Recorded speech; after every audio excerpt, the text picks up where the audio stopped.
Hello, this is Gallons of Wisdom. I am God's servant SK Amwa. Today I'll be having a discussion with my old friend Kojo Frimpong. He is a young guy. I've been listening to him, reading his messages on Facebook, and this guy contains wisdom. I say contain because we are vessels.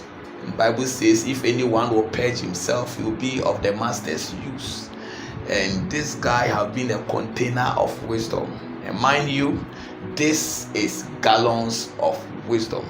You want to hear wisdom from young guys like this, and we have privilege to have him in the studio. Stay tuned. SK Amwa Ministries on Gallons of Wisdom, coming to you live this and every Friday on Facebook page World Prayer Mission with word and prophetic prayers. Join us to be blessed. God bless. Welcome back. Hello, sir. Yes, sir. Welcome to the studio, Gallons of Wisdom. Thank you very much. Yes, I've been watching your videos and your messages you write and post on the social media, and it contains wisdom. And today I want to ask you a few questions that are bothering my mind for a while. And I saw that I don't understand how some youths are behaving now, because we have associated ourselves from them. When I say we have, I mean men of God who have projected themselves to the world that they are men of God, and because of that we are not able to mingle ourselves to the youth, because Bible says do not be yoked with unbelievers. It says blessed is the man who does not sit on the seat of scoffers. That means we need to separate ourselves from them, and that's what most of us are doing. In a way, I think is wrong, because you cannot fish without sending a meat into the river. So that means we need to mingle with the youth out there. But you are always with them, and I believe you are a Christian, but per circumstance and how things are going around you are still friends with them, and you understand them much better than I am. That's why today I invited you here, so that you can give us an understanding. Amen. About how they like, why they are like that. Okay. Yes. And most of them are doubting. They don't believe there's God. And most of them are also joining the occultic groups. They don't believe there's God, but they are joining the occultic group. And yes, but I want to understand. Do you believe that God exists? That's a very let me nice start from question. there. That's do a you very believe nice that God question. exists? First of all, I would like to thank you very much for the opportunity to be on this auditorium. Yeah, because it's an honor to be, in the midst of, highly respected and honored men of God like yourself. Yeah, actually, I've been following you, and I've been following your teachings, and you've been friends for quite some time, and I'm actually glad that God has actually projected and elevated you to this standard, of which we can all say God can actually pick someone who is nowhere to a level where the world will actually recognize and say this is indeed the work of the Lord. Wow. So I think I'm really honored to be in your presence this day. Wow. God bless you too. Thank you very much. Wow. So back to the question. Do I believe in God? I would say a big yes. Wow. Yeah, I would say a big yes. And I think most people in my circle, that is the youth that you are, referring us to, we also know and we believe that there is God. But one thing about us is that you see that God is a universal being. if I say universal, that means God is beyond. God is beyond. So we believe in God. Okay, we believe in God, and we believe in the existence of a being that is above all beings. So let's say God in his creation, or God in his own understanding, created the world, but he is beyond the world. So we cannot understand God. We just have some encounter with God. So that encounter varies in different ways. If it varies in different ways, then your understanding of God may be different from the youth, their understanding of God. And I wouldn't say it's right or it's wrong, because it's like a puzzle. That is how I see God. God is like a puzzle which we are all trying to solve. So you get a piece, I also get a piece, and then together we can fix the puzzle together. But the problem with today's world is that we see men of God to be like people who are saints, people who are holy, people who are, so many virtuous, but we are unclean. That is the perception. We are unclean. So we are not fit to be close to the men of God, or we are not fit to be in the presence of God. And by so doing, it has created a contradiction, because the mindset of the people is normally different from the mindset of the men of God. So as you said, before you can get to know someone's mindset, you need to come down to the person's level. So even though you are highly elevated in the realms of God, that is your closure with God is more compact than the one who is now coming up. So that means that the one who has been given that title as a pastor or as a man of God would sometimes have to come down to the level, just like the way Jesus Christ had to come down to the level of man, so that he will understand the ways of man. Other than that, no man would have been able to please God. But Jesus Christ had to come and then carry that burden to be like a man, so that he can understand man and then intercede for man on behalf of God, so that God's wrath and judgment will not just come upon man like that, because he will be interceding, because he has been to earth and experienced the ways of the flesh. So that is how the whole concept has now been created.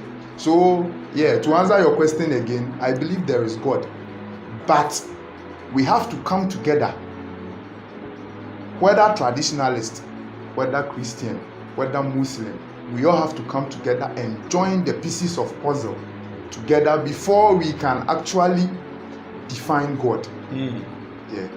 Wow.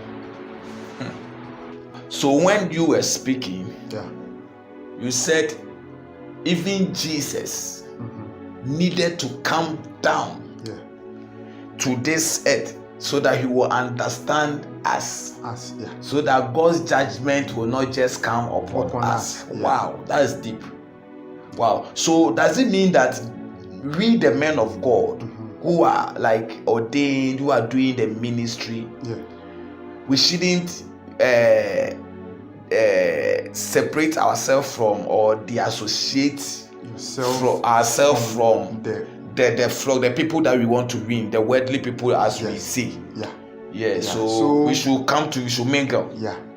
That means that we have to also understand the hierarchy, because sometimes a king will have to also come down to the level of a slave to understand the thought, the perspective of that slave. Because once a wise man told me, you cannot be a king without being a slave. So to become a good king, you first have to become a slave. But here's a situation whereby men of God have projected themselves to the level which it is a little bit difficult for we the youth, or we the upcoming ones who are shallow, because I believe in aging. So let's say we have stage 1, stage 2, stage 3, we have stages. That's why God in his wisdom used that same stages in creating the world. He didn't just wake up one day and just created everything, but it went systematically. So certain men of God have projected themselves in such a way that now we have become like we fear God. You see, we have become afraid of God because of certain ideologies or certain doctrines that they have injected in us. If I say injected, it's like they have infused in us.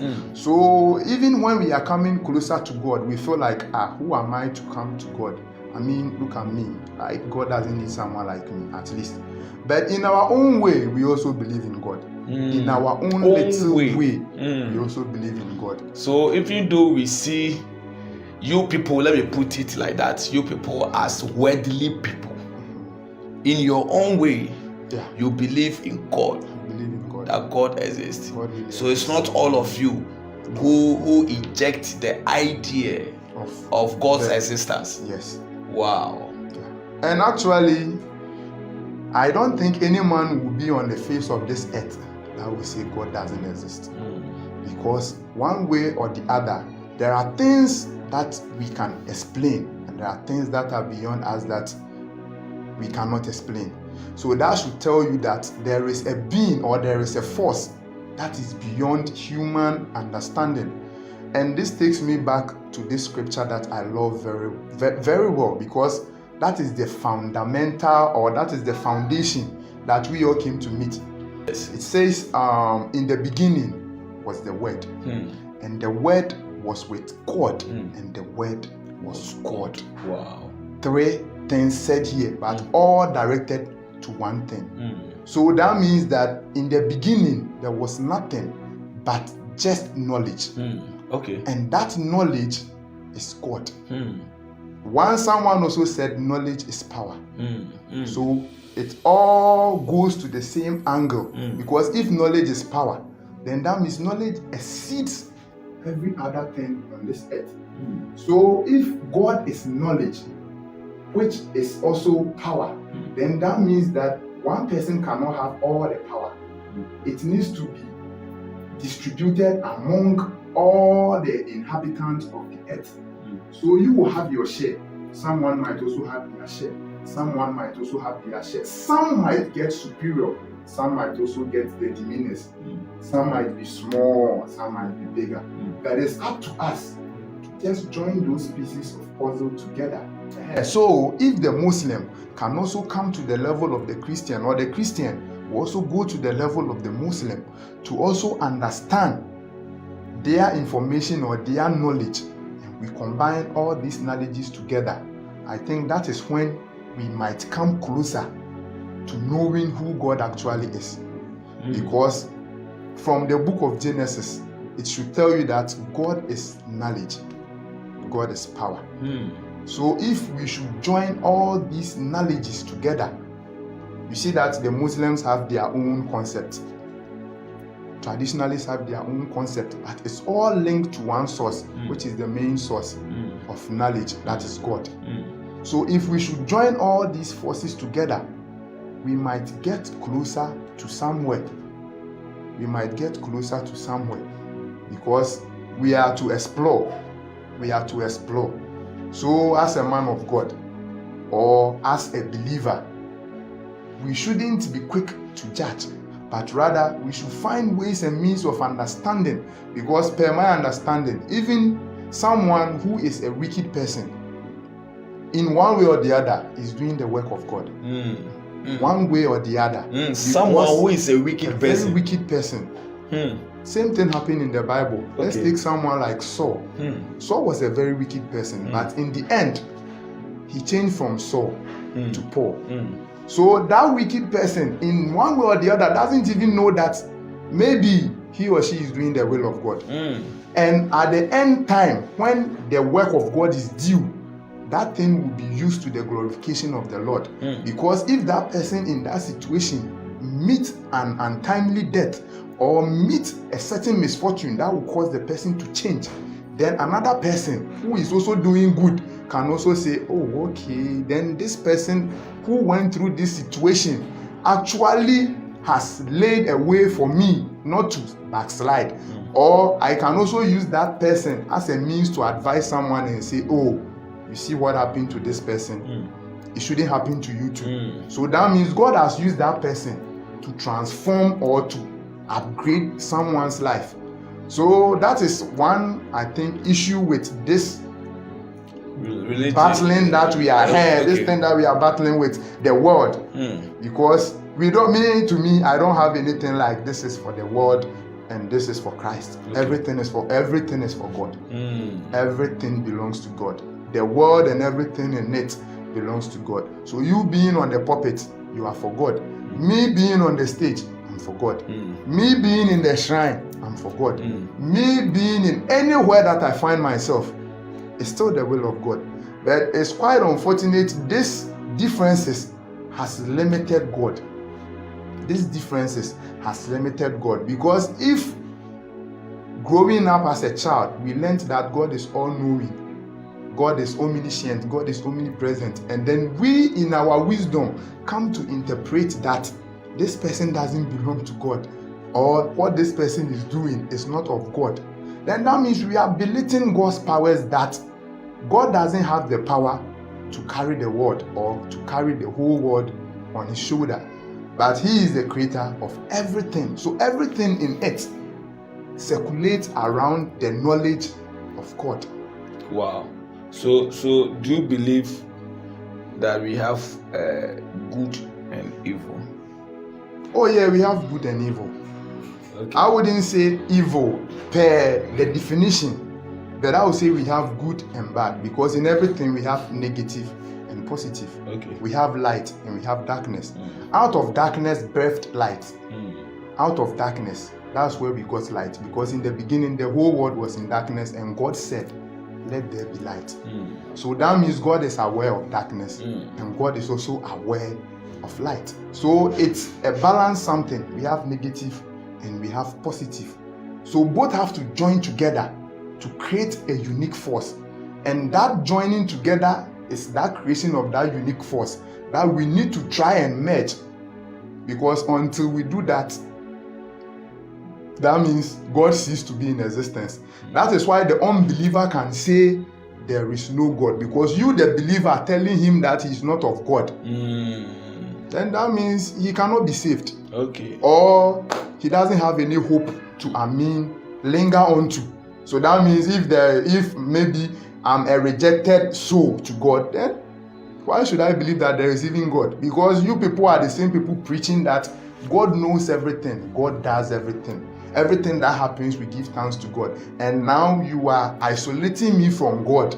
Then that means God is for only you and not for me. So something that isn't for me, why do I doesn't accept exist. It? Yeah. So if they say God does not exist, they actually mean it does not exist in their life. Because you have already condemned them. So God does not exist. It doesn't exist in my life. For him. For me, that God doesn't exist. Okay. So if to you it exists, you can take it. But me, if I'm a sinner, if I'm going to hellfire, if I'm not befitted to be in the presence of God, then that thing actually doesn't exist. So if it doesn't exist, then it's an illusion. Okay. So that is what has created that rift between the world that is in quote and then early Christianity, or let's say modern day Christianity. Yeah. Wow, this is Gallons of Wisdom. Stay tuned, we'll be right back. SK Amwa Ministries on Gallons of Wisdom, coming to you live this and every Friday on Facebook page World Prayer Mission with word and prophetic prayers. Join us to be blessed. God bless. Okay, so I am not here to debate with you or quote scriptures to counter whatever you are saying. We are learning. Yes, I am here to interview you and understand your thoughts. Yeah. Okay, so when you were speaking, you said the other religion, traditionalists, and let's say Islamic, Hindu, and all those things, their source is from God. They are all operated by God. Yeah. How what can you say about that one. Oh, okay. Actually, you want to be clear on that one. That's very simple because we believe that all things come from God, whether good or bad. Yeah, and I don't know if maybe I don't want to quote scriptures because I'm not too conversant with the scriptures. But one way or the other, because I've read the Bible, I've read the Bible very well, but I don't keep scriptures in my head. But I quite remember there was this incident in the Bible that said all things come from God. So I mean, if all things are, why do we exclude certain things? Yeah, because if you are trying to say the juju man is not operating under the influence of God, then where from that all things? Then that means it doesn't cover all things. So that is when someone can say the Bible is contradicting. Because if all things and we are excluding some things, then someone can stand somewhere and say then the Bible is a contradiction. But if we come to one accord that all things, including what they are doing, because the juju man chanting or doing whatever they are doing, one way or the other, our forefathers also poured libation and gave attribute to God. So they even believe that there is a supreme being, which they give accolades to that supreme being before they come to their lesser gods. That is, Aremi taught me as a young child growing up. Aremi taught me that the traditionalists worship God through the lesser gods. So that means that they also have knowledge about that supreme being. Yes, they have knowledge about that supreme being. And as I said, it's knowledge.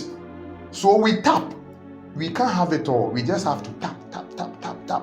And per understanding, we can't have all the understanding. We can't have all the knowledge until we join the little piece of knowledge. There is this story that my boss, I call him boss because he has actually taught me.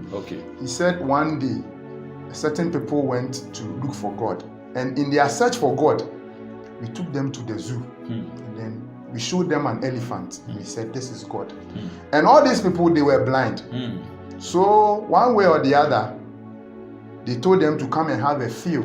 Some people touched the trunk, some people touched the two horns, some people touched the thighs, some people touched the tail, some people touched every part that your hand could touch.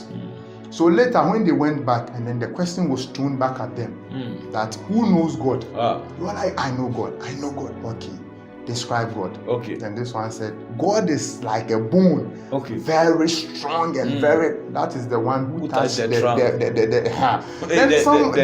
two horns. And then someone said it's like God is like a snake, very long and silky. And they said no. So later it turned into a fight because this one said you are lying, you didn't see God. This one to say you are lying, you didn't see God. This one to say, oh, you are lying, me, I saw God. God was like this and not like this. What you are saying, that means you are lying. So that is what is happening right now, because the traditionalists touch a different place, the Buddhists touch a different place. In fact, everybody touch different places. So instead of challenging or quarreling or debating or creating a whole lot of controversies, why don't we just join the puzzles together? There is this thing that this man did that I always mention his name. That is the chief imam, celebrating his 100th birthday in the church. So he, even being a Muslim, wanted to show we Ghanaians and the world that we are one people. It doesn't matter whether he is a Muslim, he worships by bowing down, or he was, even we Christians, if you are deep in worship, sometimes you bow down. So if I should say, is that not the same as what the Muslims are doing? So there is no formula. It's just the ideas that we have to come together and then forget about the doctrines, because these doctrines that we are following, they are of man, not of God. All these doctrines, religion and all those doctrines that we are following, they were created by men, not God. God didn't want the world to be a mess or a confusion, because one way or the other, when you read the Bible, you know that God is all about love. So if there is no love, that means there cannot be God. So if I should say I know God or I'm of God, and I can't love someone who is not of God, then what am I selling? That means I'm selling a different thing. So love brings unity. Love doesn't bring division. So that is also another key that we are missing, because you can't tell me you love me and then later you come and condemn me. Even though it is clear that the Bible said we should love everybody, but we shouldn't make everybody our friend.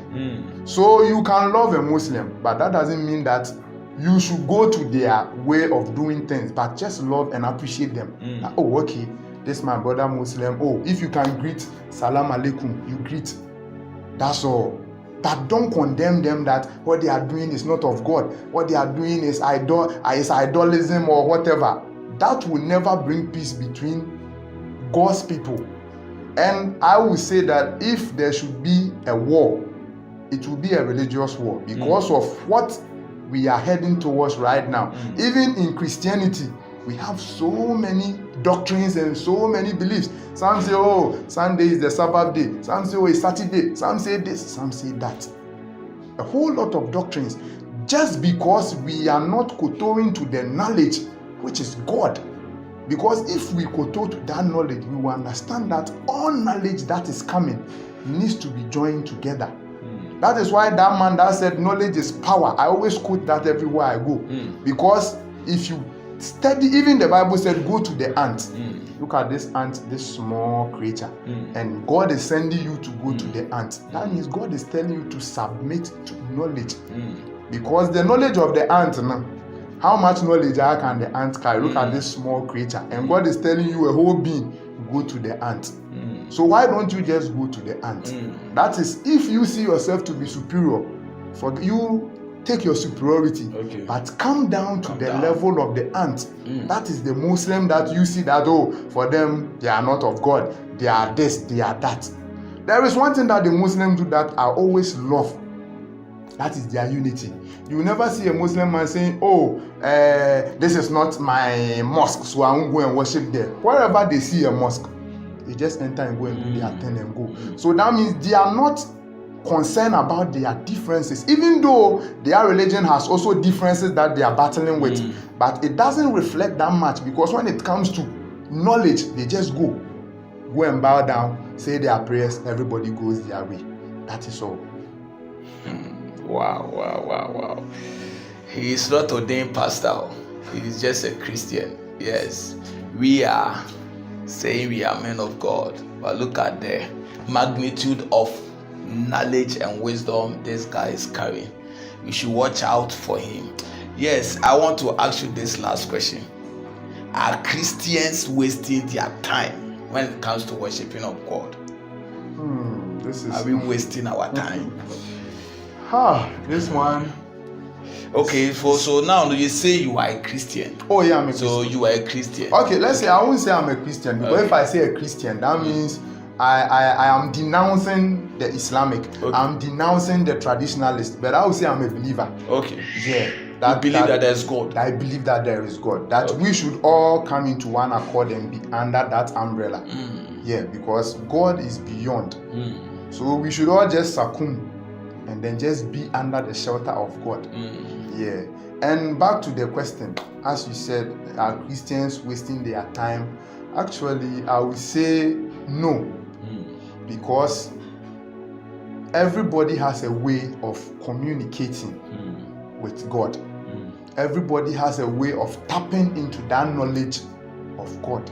So if yours is to go down on your knees and pray 24/7 and it works for you, fine. Why are you wasting your time? Yeah, that's the same way it happens that you see a farmer going to the farm 24/7, pouring water on just one crop. You may think, oh, this farmer is just wasting his time. Maybe you are into engineering, just building, skyscrapers, heavy buildings and things. So you might not value what that farmer is doing every day, pouring water on just one particular crop. But when the day of harvest comes, that is when you know that the farmer was also worth it. Whatever that farmer was doing, the farmer was also worth it. So I wouldn't say it's a waste of time, but I would just send a word of caution that we should just make more good use of our time. because we can worship God in everything that we do. Okay. I mean, it doesn't necessarily mean that go and devote your whole time and be in one corner and just be praying. You can be doing your work and still be praying. Okay. You can go about your normal activities and still be praying. At least once a while. If you have the time to commune, then you come together as believers and then, I mean, you worship together. But it doesn't mean that you have to always spend time in one corner just doing that. Oh, I'm praying, I'm doing this, hoping that God will send a miracle to come and work for you. I see that to be building your knowledge in God. And that doesn't contribute to the being, that contributes to the inner being, that is the spirit in you. So you just upgrade yourself in the knowledge of God. That is what I see that worshiping to be, or that kind of, commitment to be. But it shouldn't be a way of, that will help you to excel in life, that will help you to, get money, that will help you. No. You do the needful, but in that act, you can be in your work, doing whatever you are doing, but still be praising God or still be giving magnitude to who it deserves. But aside that, if you want to build yourself more by acquiring more knowledge, because if you spend time in meditation, that is when you upgrade yourself in the knowledge. That is when the knowledge dawns more on you, and that knowledge becomes God. Okay. Yeah, that knowledge is God. Yeah, because it says in the beginning was the Word, and the Word was with God, and the Word was God. So God is a knowledge. It's a broader knowledge, which we all have to tap into. We all have to tap into in our diverse ways. So you tap into it. That's why I said, let me just say this to break things down a little bit.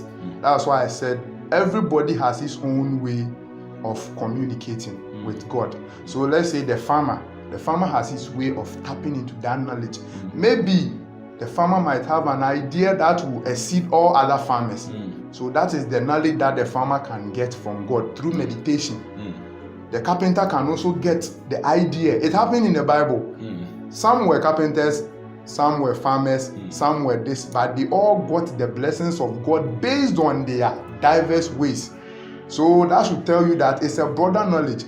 If Solomon prayed for wisdom in what? In his kingship or to rule.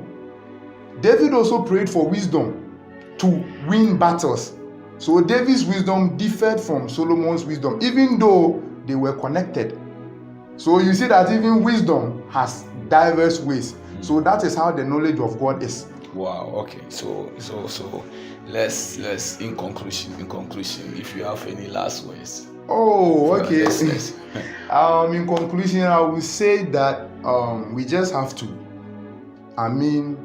put ourselves together in one accord, and then let's try to understand people from where they are coming from, and not just judge them because a certain doctrine has taught us that, this is, as I said, the Bible is more of a proverbial book. It is not actually, let's say, a holy book as we perceive it to be. It's a collection of knowledges.